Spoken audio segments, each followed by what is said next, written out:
we're going straight into our plenary session, and I'm going to invite back all our speakers, Queen Underwood, Ayobami Olarenwaju, and Olubanjo Olubenga, who we just listened to now.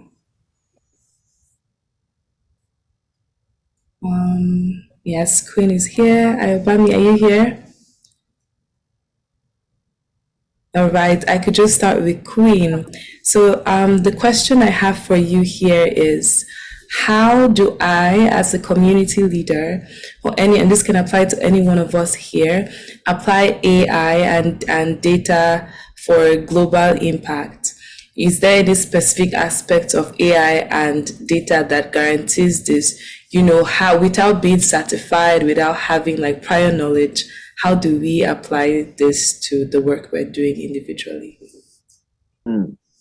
Yeah, well, ultimately, the question I would maybe start with is, is there a use case in the work that you're doing that would be profoundly impacted positively by AI? Because there might be the chance that it could be interesting or useful, but isn't going to make maybe the same impact that using other sorts of technology would. So I think really like the first question is just like, is there a good fit?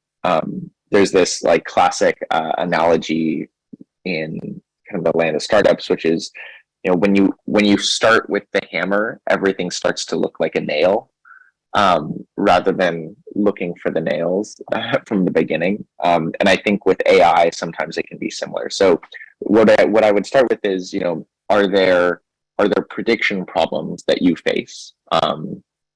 And second, I think, just starting with like a really clear understanding of what the problem is that you're trying to solve, and then looking to see if AI makes sense in those scenarios. And I was just putting together a list of like some of the no-code AI tools that people can explore or use.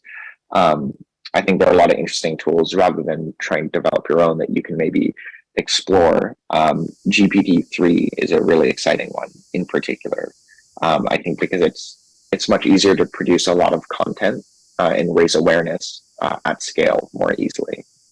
So how do we have access to that list? So say we do not have all that coding knowledge and we just need something real quick to fix a problem. How can we access that list of tools that could help us?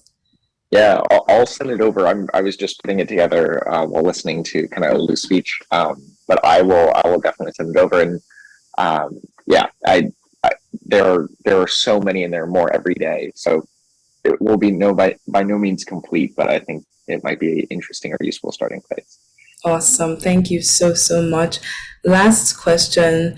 As CEO of Autumn, how have you been? Have you experienced challenges, and how have you been able to overcome that? Just very briefly. Oh, yeah, nothing but challenges. Otherwise, I wouldn't have much of a job. I'd say it is a tremendously difficult task to build anything, small or large. And so I think from the very beginning it's been difficult, but I'm trying to think if there's, I think the overarching challenge that I faced is one of ambiguity. When you're doing something new, you're starting something, and maybe you haven't had experience doing it before. For myself, we're building a new technology in a new space. And the question is always, there are so many unknown unknowns, and finding ways to limit or decrease the ambiguity for me has been kind of one of the guiding principles. So like Olu mentioned, finding mentors who have experience or a little bit farther along and can decrease maybe some of the ambiguity around how to run an organization or how to hire people. Finding people with experience in the mental health field who can decrease ambiguity in how we think about mental health or measure it. So it's really, I think, ultimately just finding a way to be comfortable and manage constant ambiguity, and finding people and surrounding yourself with people and resources and support that help you slowly decrease that and stay focused on the task at hand. Thank you so much. That was very, very insightful. Finding resources that helps you decrease stress and being flexible so you could be able to manage the challenges that come your way. Thank you so much. So next, I have a question for Ayobami Olarinwaju. Awesome, I see her. So is there a template or guidelines that could guarantee success when we as community leaders want to apply technology to build global communities? All right, thank you so much. So, if I understand the question very well, more like there is a lay down template that each one has to follow that we always have to use when you're trying to meet with people first to leverage technology. So I'll just say, I can't say there is and I can't say there is not. But everyone just speak what best works for them based on maybe what other people have done before and you see work and then you can adapt it to yourself. But not like there's one lay down rule or there's one special website that tells you that if you need to like engage people on a global scale using technology, the first thing you do is find a problem. When you finish finding a problem, find the people, and then you guys come together to solving it. No, but what I've seen that works before is before the community even have to be created, there need to be like a problem. What exactly are you guys going to solve? Because if you don't know what exactly you guys are going to do, then anything can look like what you guys do. And if anything looks like what you guys do, then what it means is that at the end, your community will be lost and it won't have a footing and a standing point. So what I've seen that work is first have a problem or have something, a common interest, something that, it's what binds you all together and you guys are now trying to work towards our objective. Once you've had that, then it's easy for other people to join in and pitch into the idea. It's even easy for you to like maybe find funding, find people who are willing and interested in joining.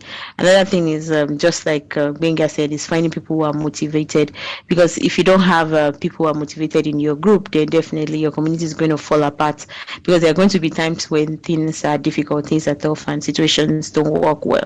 So it's very, very important for you to find people really, really, they find their calling there and they are so interested that no matter what happens, their come rain, come sunshine, they will be part of it. So first of all, the problem, the people, and now that you have the problem, the people, the next thing is just go in, dive into it and start. Like some people, they take like several years to plan, and after planning for several years, they find out that they've even forgotten why they in the first instance are creating a community. So the earlier you can kickstart, the better things are. So what I believe is just do field research you can do, have the problem, have the people, and just that there are mistakes in the beginning. That's why Benga said you should create well your minimum viable product, which is your MVP. Create something small, you reiterate on it. If you feel small, you work on it, you improve yourself, you guys come together again, do something else. If it doesn't work, from those little experiences, you're building yourself and then you can then do something much more bigger. So it's just three things. First of all, the problem, the people, and starting. That's like every other thing kind of falls into it. I don't have like a special template, but I feel like if you follow those paths, then it will be a lot easier for you to be able to do whatever you want to do. Thank you so much. That is a template, if you ask me. So you find your problem, how we can help people, and then just go for it. Start. That is a common theme we've been hearing here today. It's something Queen said, it's something Lubenga also touched on. Because of our time, we'll be moving on to our last question for Olubenga. So from your experience, what advice will you give to a person or a startup trying to build technology products for global impact? Just one piece of advice. Just build. Yeah, that's it. Build, go and build. Like just do it. Just go and build. Sincerely, that's it. Nothing more. You figure everything out like as you evolve. So just build. Yeah. Wow, thank you so much. And that also ties with something Ayobami said earlier. She said you learn by learning, and then as you go, you make mistakes, and then you adjust. And Queen said we adapt. And it was also mentioned that we have to be flexible as some community leaders. And amazing.